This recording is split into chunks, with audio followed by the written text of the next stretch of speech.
Nosso boa noite a todos.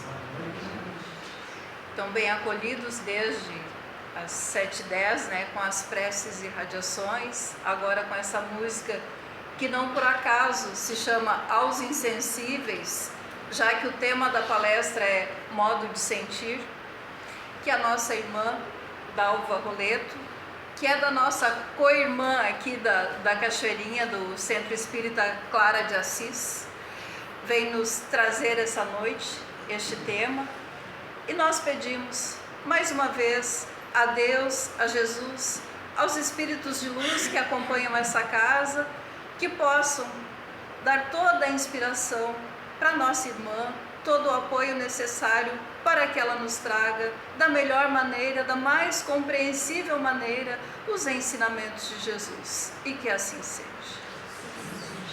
A próxima meia hora é tua, Adolfo.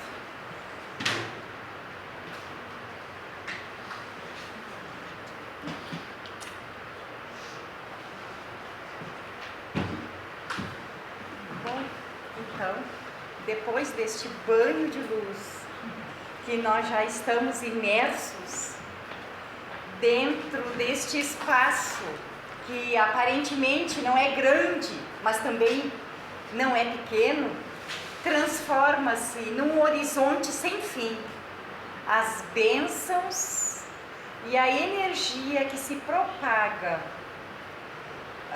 aonde filhos de Deus se colocam à disposição deste trabalho de elevar o pensamento por si mesmo e beber in natura nessas fontes que são infinitas e que são fecundas ao extremo, para trazer a todos nós, aos nossos corações e àqueles que caminham conosco nas estradas terrestres, um pouco mais de paz, um pouco mais de tranquilidade, um pouco mais de paciência, de segurança, de tranquilidade e, acima de tudo, coragem para vencermos os nossos desafios, para superarmos as situações que muitas vezes parecem multiplicarem-se ao nosso derredor.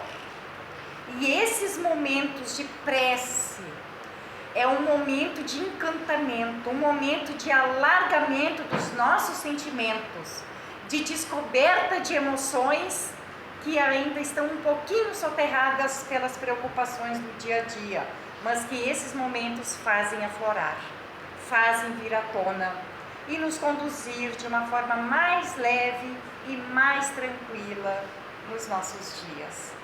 E o tema de hoje, que a nossa irmã já colocou, ele é do livro Fonte Viva, psicografia de Chico Xavier pelo Espírito Emmanuel, e ele tem como título o modo de sentir.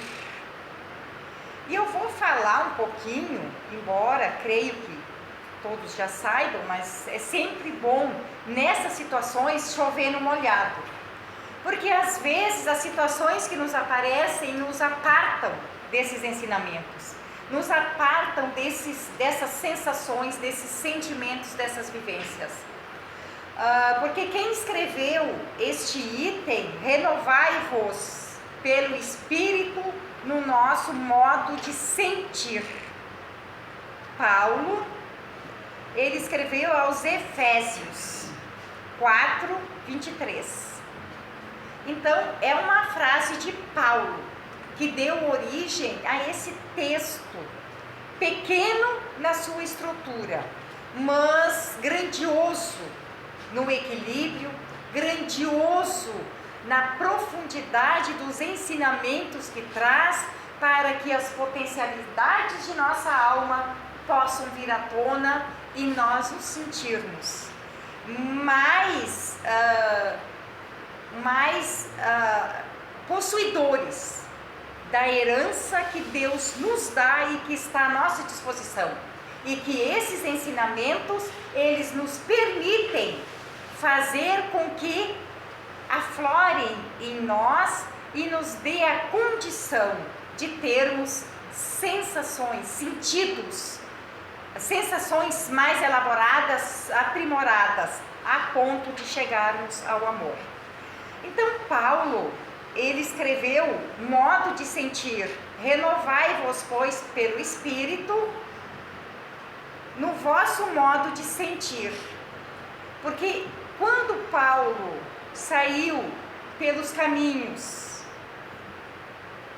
de onde ele circulava, e ele fundava igrejas, e ele caminhava muito, muito mesmo, pelos desertos, e ele ia fundando núcleos religiosos. Não eram igrejas, eram núcleos, famílias, que ele ensinava ali o evangelho, e aquelas pessoas continuavam naquele trabalho, agregando os vizinhos, agregando as comunidades em volta, e ele ia fundando esses núcleos de oração, de evangelho.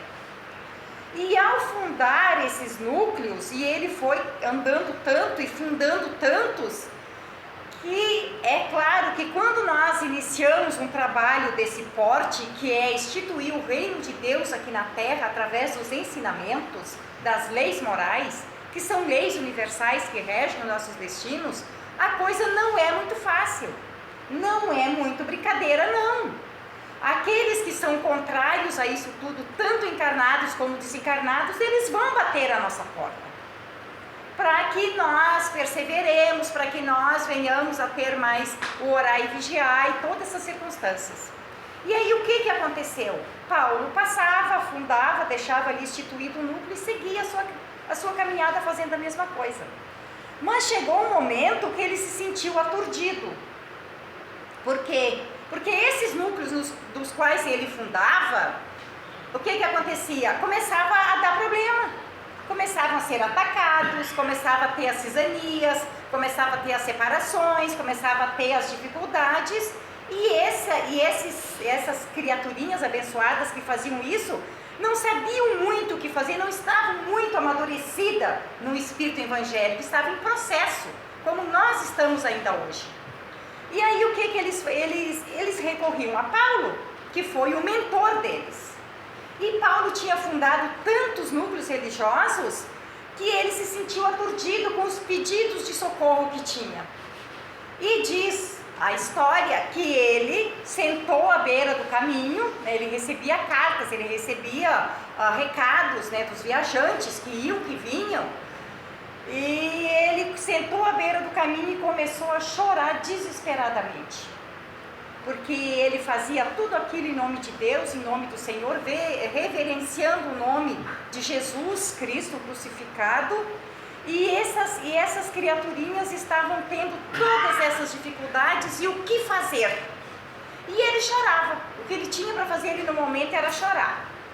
Aí quando ele se acalmou um pouquinho, lá nos soluços dele, ele ouviu uma voz: Paulo, Paulo, utilizas os poderes do Espírito. E nós sabemos que Paulo era um doutor da lei, que antes de se tornar Paulo, era o Saulo, e ele era um doutor da lei, e ele perseguia os cristãos.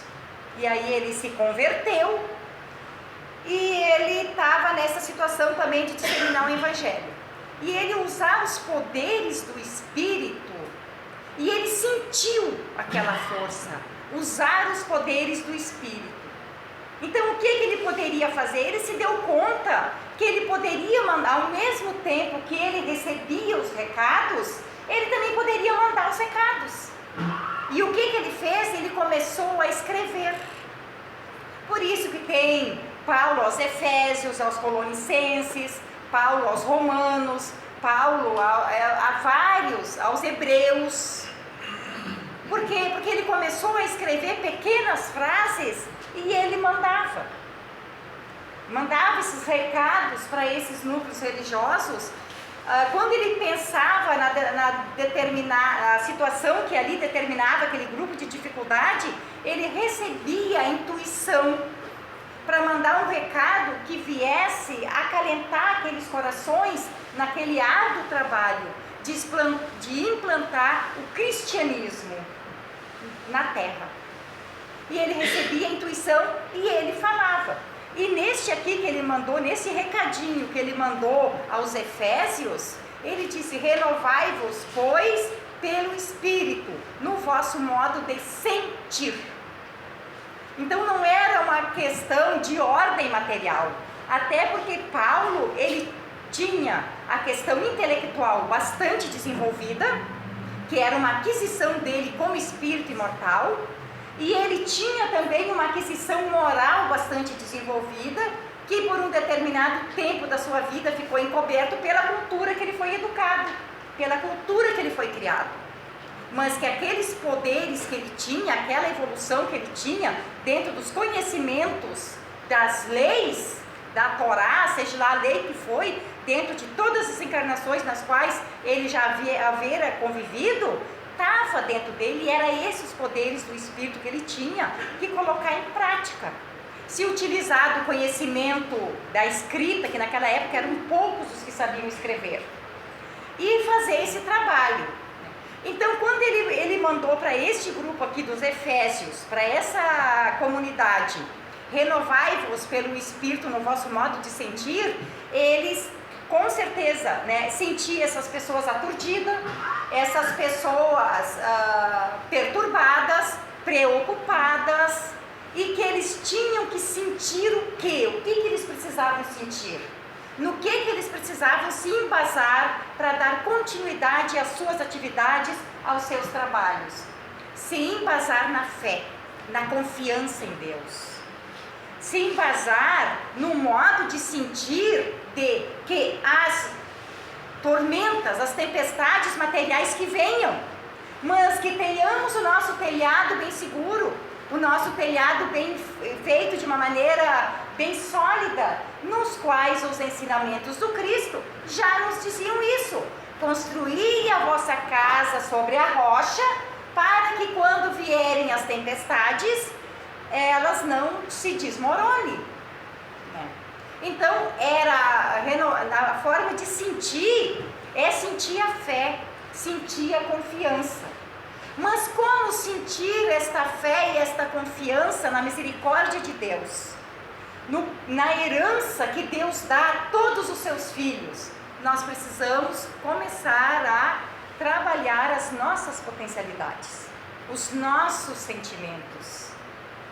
E saber que os ensinamentos que o Evangelho nos traz, eles são para todas as pessoas. E que nós precisamos nos adequar a quem nós falamos, para que nós possamos levar o Evangelho sem ferir, sem a questão do preconceito, sem aquela questão da verdade absoluta, mas simplesmente acolher aquela alma, acolher aquele espírito quando desencarnado.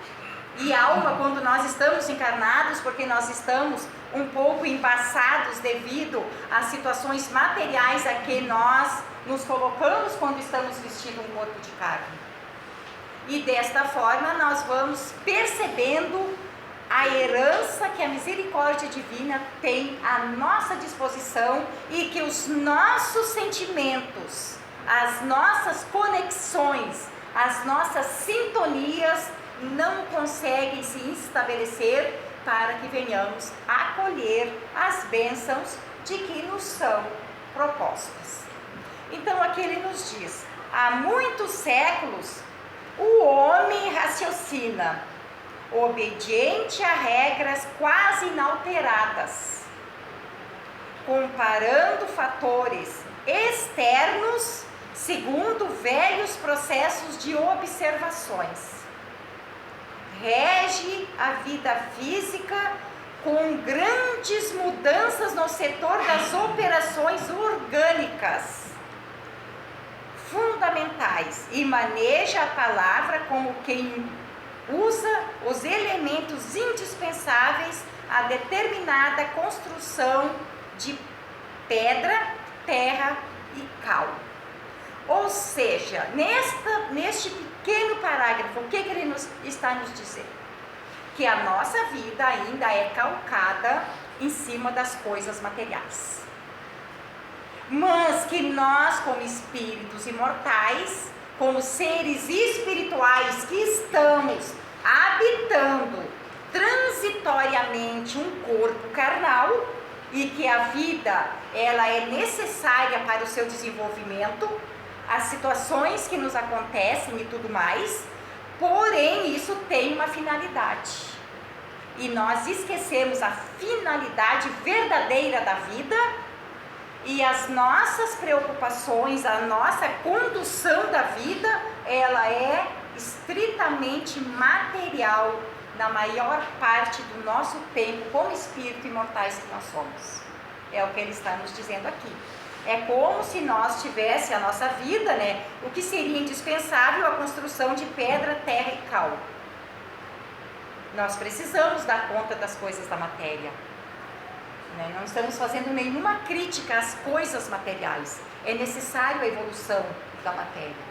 Porque senão nós estaríamos ainda vivendo em cavernas, estaríamos ainda num submundo e não teríamos a propagação do bem, não teríamos a propagação das virtudes, dos valores e dos feitos que grandes espíritos têm colocado à disposição de todos nós aqui na Terra, porque são os mensageiros de Jesus que descem em missão para trazer a ciência, para o desenvolvimento das tecnologias, para o desenvolvimento da questões de saúde, de saneamento básico, de todas essas questões. É necessário que venham os profetas da evolução dentro de um planeta material, a evolução material desse planeta. E Jesus encaminha esses mensageiros. Como ele encaminha os mensageiros também que vêm trazer os ensinamentos das leis de Deus de forma mais aprimorada, de modo que nós venhamos a compreender melhor também o objetivo da nossa vida, como filhos de Deus, como espíritos imortais que somos. Então, e aí o Paulo aqui ele diz, né? Renovai no vosso modo de sentir. Como nós sentimos tudo isso? Como nós reagimos diante de todas essas questões que a matéria, a cada dia demonstrando mais a sua fragilidade. As questões materiais cada dia nos deixando mais inseguros. Hoje a gente tem, amanhã a gente sabe que não se sabe se tem. Hoje está assim, amanhã a gente não sabe como vai estar. O que precisa desenvolver em nós diante da fragilidade e da transitoriedade da matéria? As questões do espírito. Esse é o objetivo da nossa vida. Nos círculos da natureza externa, em si, as modificações em qualquer aspecto são mínimas, exceção feita ao progresso avançado nas técnicas da ciência e da indústria.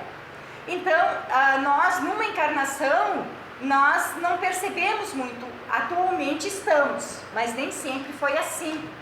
Nós não percebemos mudanças. Antigamente, um ano era um ano, a gente colocava assim, meu Deus, vai demorar um ano. Era um fim de mundo, parece que aquilo era eterno, aquele ano. Hoje em dia, um ano, ele passa como nós respiramos. Quando a gente vê, começou o ano, daqui a pouco foi o ano. Então, o tempo para nós parece que passa mais rápido. Por quê? Porque nós estamos mais atentos, nós percebemos mais as mudanças, percebemos as coisas se modificam constantemente. Mas será que internamente, dentro dos nossos sentimentos, dentro da nossa capacidade de perdoar, dentro da nossa capacidade de entendimento, das nossas concepções, como nós sentimos as pessoas que são diferentes da nós? Como nós reagimos às pessoas que são diferentes de nós, que pensam diferente, que têm uma cor de pele diferente, que têm uma orientação sexual diferente? Como nós nos portamos diante dos conceitos, dos preconceitos e das concepções de vida? Muda como muda a natureza, muda como muda a tecnologia. Nós temos uma facilidade interna de fazer mudanças, e mudanças para melhor, como a natureza, as questões que estão ao nosso entorno estão nos demonstrando na atualidade. Ou as questões externas, elas estão evoluindo e nós aonde estamos parando dentro disso tudo? Aonde nós estamos dentro disso tudo? Com a nossa forma de pensar, com a nossa forma de agir, com a nossa forma de reagir. Como nós estamos? É o que ele está nos dizendo aqui, como nós estamos sentindo tudo isso. Ou seja, como nós estamos nos sentindo intimamente, diante de todas essas questões que nós estamos vivendo. O que nós estamos buscando, que alicerce nós estamos buscando para as nossas vidas. E aqui segue. No sentimento, porém, as alterações são profundas. Nos povos realmente educados, ninguém se compraz com a escravidão dos semelhantes. Ninguém joga impunemente com a vida do próximo. E ninguém aplaude a crueldade sistemática e deliberada quanto antigamente. Então são coisas, são costumes mais bárbaros, mais grosseiros, que a humanidade ou a civilização atual, nós não aturamos mais, já tem leis que coíbem. Mas se existem leis que coíbem tantas coisas, é porque essas coisas numa escala menor ainda acontecem. Ainda estão no nosso meio. Costumes bárbaros ainda estão no nosso meio. Só que numa escala bem menor que antigamente, porque antigamente era instituído, era normal, era natural, era diversão. E agora não é mais, agora já tem leis que punem, mas ainda há irmãos que infringem essas leis. Mas já estamos bem melhor, com certeza. E aí muitas vezes nas questões dos nossos sentimentos é que nós nos perdemos nessas questões todas. Porque alguns fazem e os outros ficam falando daquilo tudo. E esses pensamentos, essa força de pensar, ela reverbera no nosso meio, na nossa sociedade. E aí o que a gente faz muitas vezes com a revolta, com todo esse desânimo que dá diante de tanta coisa que acontece, a gente acaba ainda alimentando esse tipo de coisa que a gente não aceita mais. E aí está o que do nosso sentir. Aí está o que daquilo que nós estamos fazendo. Porque não basta não fazer, não alimentar aqueles que fazem com os pensamentos do mesmo quilate, com pensamentos da mesma sintonia, para que nós venhamos a quebrar essa orientação do mal que muitas vezes ainda saem de nossas mentes e dos nossos sentimentos. Nos povos realmente educados, aqui já foi, oriundo do coração, o ideal da humanidade vem sublimando a mente em todos os climas do planeta. O lar e a escola, o templo e o hospital, as instituições de previdência e beneficência são filhos da sensibilidade e não do cálculo. Há pessoas que trabalham com o cálculo, esta é a profissão delas. Mas tem pessoas que trabalham com a dor, em hospitais, nas escolas. Na escola a gente trabalha muito com a dor, muito com a dor, muito. Porque tem situações assim muito complicadas. Então isso é a nossa sensibilidade, ela tem que se caracterizar como uma ação positiva sobre aquela dor, e não lamentar a situação, espalhar a situação, contar causos que acontecem assim para proliferar aquilo tudo mais. Mas como a gente diz muitas vezes, matar no peito e atender e acolher aquele que está sofrendo. Porque isso, se nós estamos vendo, percebendo, sentindo, a nossa sensibilidade tem que estar a serviço de acolher aquele que sofre, para que ele também venha a ter um sentimento, uma sensação de acolhimento, e aquele pesar que ele carrega em seu coração se amenize um pouco, se acalente um pouco, porque ele sabe que amanhã ele vai receber de novo, ele vai estar de novo em contato com esta energia, com esse sentimento acolhedor.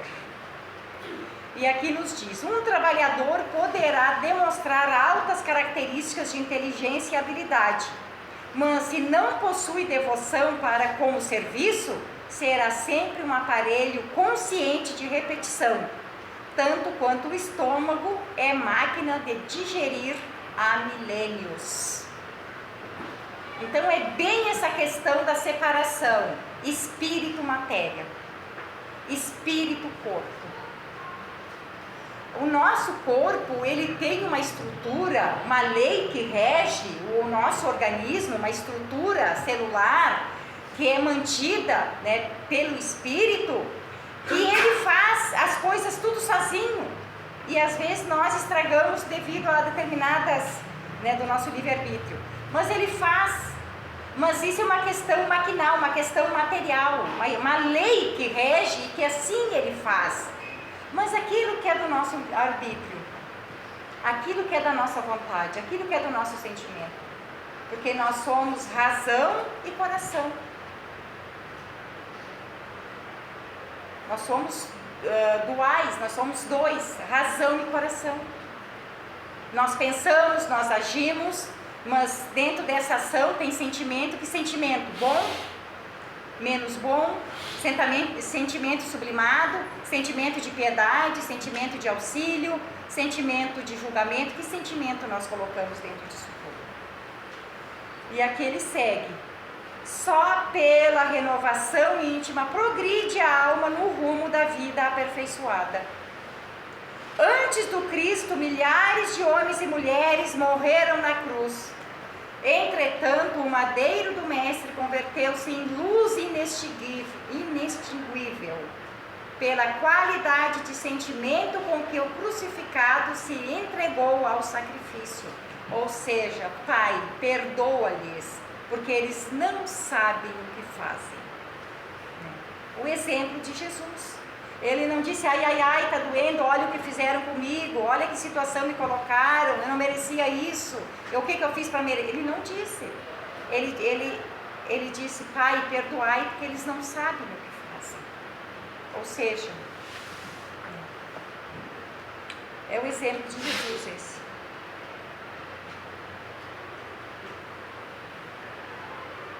Influenciando de maneira a sentir das nações e dos séculos. Então, o exemplo de Jesus, ele influencia ainda toda a humanidade.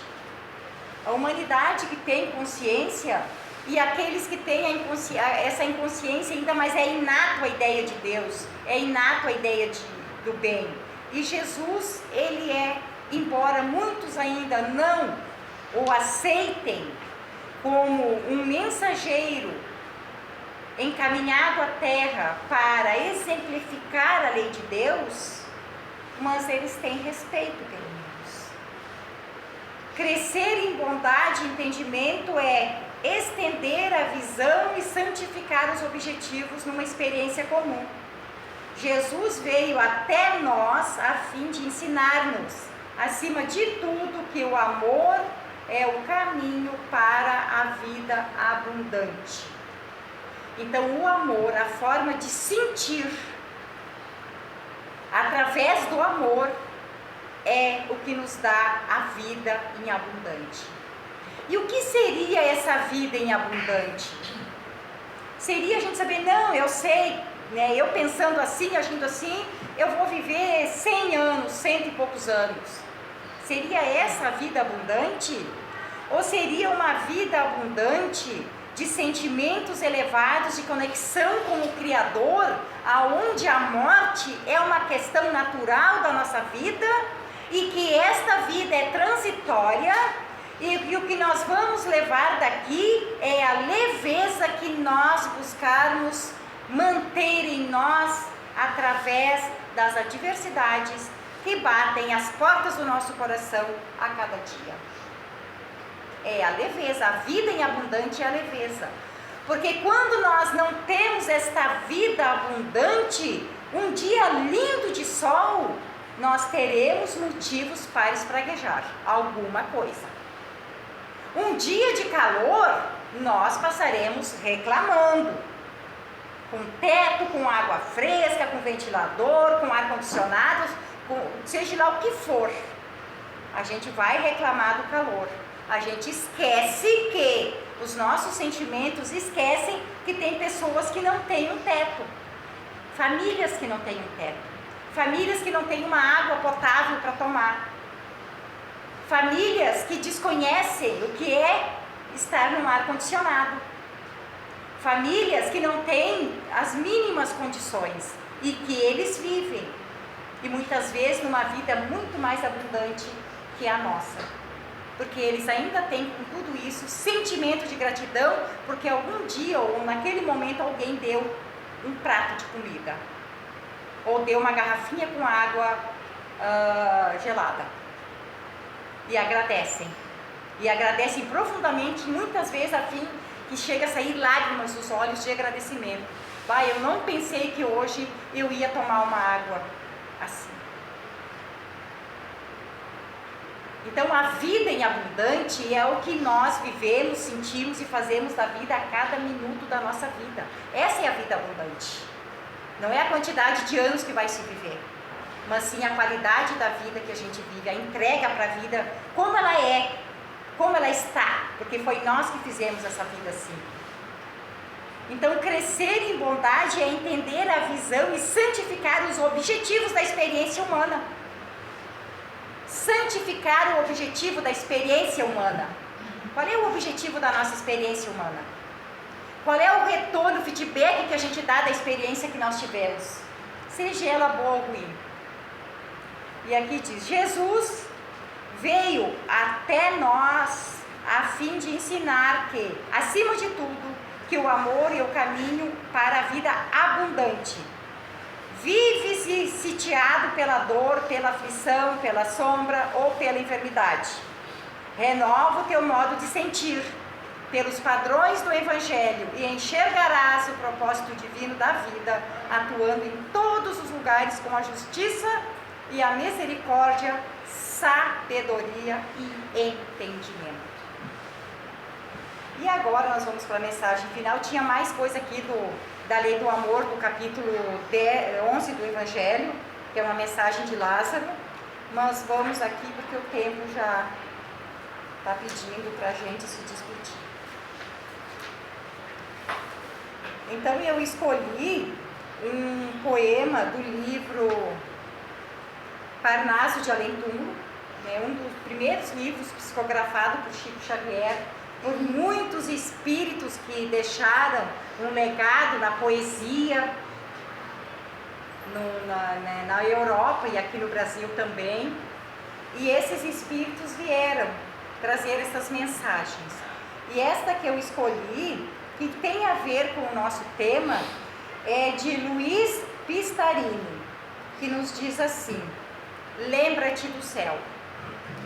És uma estrela caída sobre os pauís da terra, acima de todas as coisas transitórias que se desfazem com as neblinas aos beijos leves do sol. És alma em ascensão para Deus. A tua inteligência e o teu sentimento são fulcros de luz imperecível, que constitui os atributos maravilhosos da tua imortalidade. Por que te abates e desanimas sobre os aguilhões da carne perecível? Contempla o alto.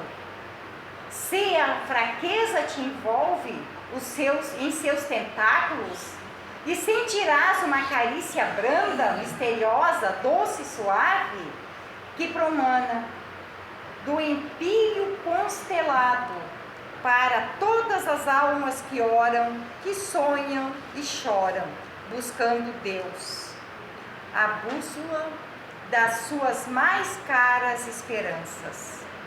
Quando sofreres, busca aspirar esse aroma divino, a tua alma sofredora, sentir-se-á envolta na beleza, no eflúvio peregrino, que mana fartamente dos espaços imensos. Na amargura e na dor, lembra esse dia que te espera, na indefinível primavera gloriosa, cheia de amor.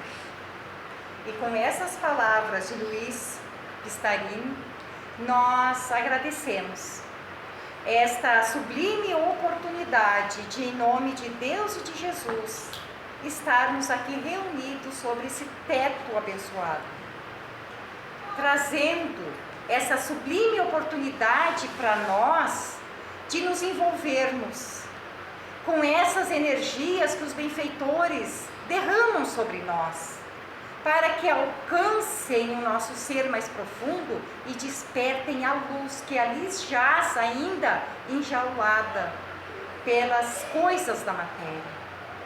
E que esta luz possa se emanar para os nossos lares, para todos os lugares, e nos trazer a paz que nos falta, a luz que muitas vezes nos deixa na escuridão, para que o Mestre Jesus, estendendo-nos a mão, estejamos de olhos abertos para segurá-la e partirmos em busca de novos sentimentos, em busca da paz que tanto queremos no nosso dia a dia. Muito obrigado, que Jesus nos abençoe a todos.